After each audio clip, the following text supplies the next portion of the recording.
As I moved through my 50s, I knew I felt different. I couldn't explain why. Things that had mattered to me for years didn't seem to matter in quite the same way anymore. It wasn't my life that felt different. It was the way I was experiencing it. And that's what made it so confusing. The only thing I knew for certain was that something inside me had shifted. So where were all these feelings coming from? If we haven't met before, I'm Dee Dee Sung, and this is Follow Your Lighthouse. Here we explore the emotional transitions that so many women experience in the second half of life and what those shifts may be trying to tell us. If you've been trying to make sense of what you've been experiencing, stay with me, because I think one of the biggest surprises of this stage of life is this. It isn't what changes around us, it's what begins changing within us, and almost nobody prepares us for that. Let's begin. For a while, I kept wondering what was happening to me. I couldn't explain it, but I wanted to understand it. So I started talking to other women. I wanted to know if anyone else had been noticing the same kinds of changes. The details were different, but the experience was familiar. Some women described the season as feeling lost. Others never used that word at all. They just knew they felt different, even if they couldn't explain why. Looking back, I think I understand why. We spend a lot of time preparing for the outward changes that often come with this stage of life: retirement, an empty nest, changing relationships, our health, aging parents. But we spend very little time talking about what may be changing within us while we're living through those experiences. So it's no wonder so many women find themselves asking, why do I feel so different? The more I tried to understand what I was experiencing, the more I began to notice a pattern. I was seeing things differently, feeling differently, wanting different things. Not in every area of my life, but enough that I couldn't ignore it anymore. After years of moving from one responsibility to the next, I began paying attention to different things. Like, what matters to me now? What fills me up? What no longer feels quite right? Those weren't questions I had spent much time asking before. And maybe they'd been there all along. I just wasn't ready to hear them or address them. And now I was, because I was beginning to listen to myself in a different way. As I've reflected on all of this, I've come to realize that the hardest part wasn't noticing these changes were taking place. It was understanding what they were trying to tell me. When something changes in our lives, we're usually able to point to the reason. A new job, retirement, children leaving home, the loss of someone we love. Those changes are visible. We can usually explain them and make sense of why we're feeling the way we do. But the changes that happen within us don't always work that way. We can't always point to the moment they began or identify one particular event that explains them.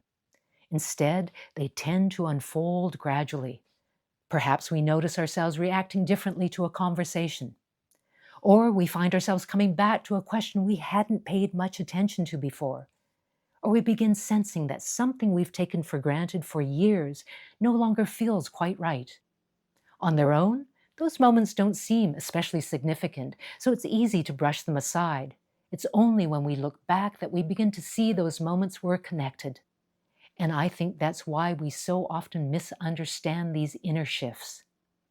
We don't always recognize they're part of a bigger pattern until enough of those moments have come together for us to see it. And that's when I began to realize something else.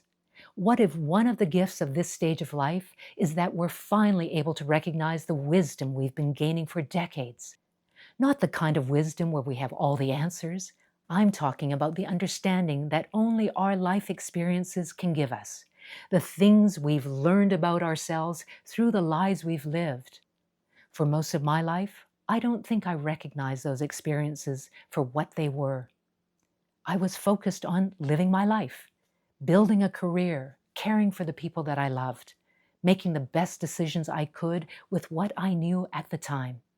Each experience simply became part of my life story. I wasn't asking what those experiences were teaching me. I wasn't thinking about developing wisdom. Yet every experience left me with something: more clarity, more discernment, a deeper understanding of what matters to me, and just as importantly, what doesn't. Looking back now, I can see those experiences weren't just things that happened to me.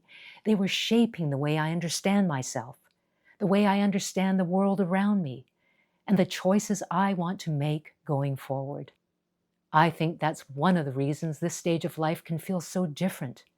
For the first time, many of us have enough distance to look back over our lives and begin recognizing what these experiences have been giving us all along. Not all the answers, something far more valuable, a deeper understanding of who we are. And I find that deeply reassuring because it reminds me that I don't have to start this next chapter from the beginning. Everything I've lived, every decision I've wrestled with, every disappointment, every unexpected change has become part of the foundation I'm standing on today.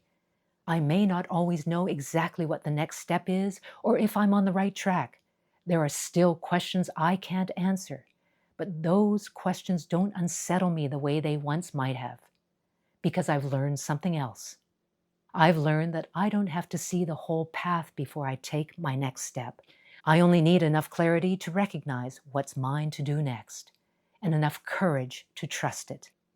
Maybe that's what this stage of life has been inviting us toward all along, not having fewer questions, having a different relationship with them. Instead of seeing uncertainty as something that's wrong, we begin to see it as part of discovering what's next. And perhaps that's where grace begins, not in expecting ourselves to have everything figured out, but in allowing ourselves to keep learning, to keep growing, and to keep moving forward, one honest step at a time. Perhaps one of the reasons life after 50 doesn't feel the way we expected is that this season of life is asking something different of us.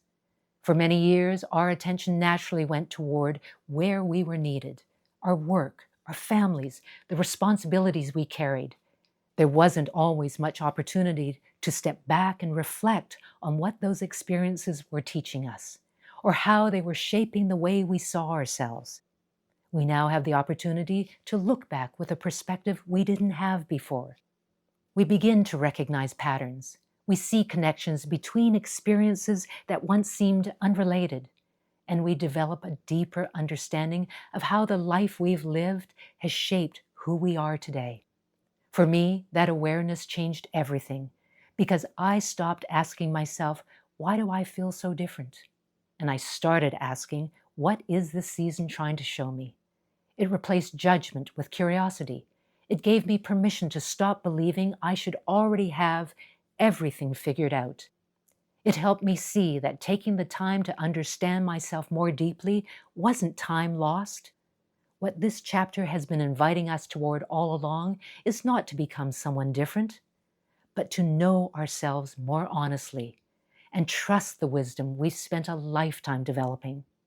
Perhaps that's the unexpected gift of life after 50. It doesn't always give us the certainty we thought we wanted. It gives us something even more valuable, the ability to see ourselves differently. And from that place, we begin to move forward with greater clarity, courage, and the quiet confidence that we'll be able to meet whatever comes next. And maybe that's the real surprise about life after 50. It isn't that life becomes easier or that we suddenly have answers to all of our questions. Instead, we begin asking better questions, ones that help us understand ourselves more deeply. Perhaps the next time you find yourself wondering, why can't I make sense of what I'm feeling? Pause and ask a different question instead. What is this season of life trying to show me? Instead of looking for what's wrong, start paying attention to yourself in a different way. Maybe that's one of the gifts of life after 50. Not that we suddenly have all the answers, but that we begin connecting to ourselves differently. If this conversation resonated, I'd love to hear from you in the comments. When did you first realize something inside you had changed? Or what part of this conversation spoke to you the most? Your story may be exactly what another woman needs to read today. And if you'd like to continue exploring what we've talked about, I've created something for you. It's called the 72-Hour Compass Reset. It's a free 3-day guide, just 10 minutes a day to help you continue exploring what this season of life may be showing you, reconnect with yourself, and find greater clarity about your next right step. You'll find the link in the description below. Thank you for spending this time with me today. Until next time, trust your own wisdom to guide you and remember to keep turning toward your own light. Take good care, and I'll see you soon.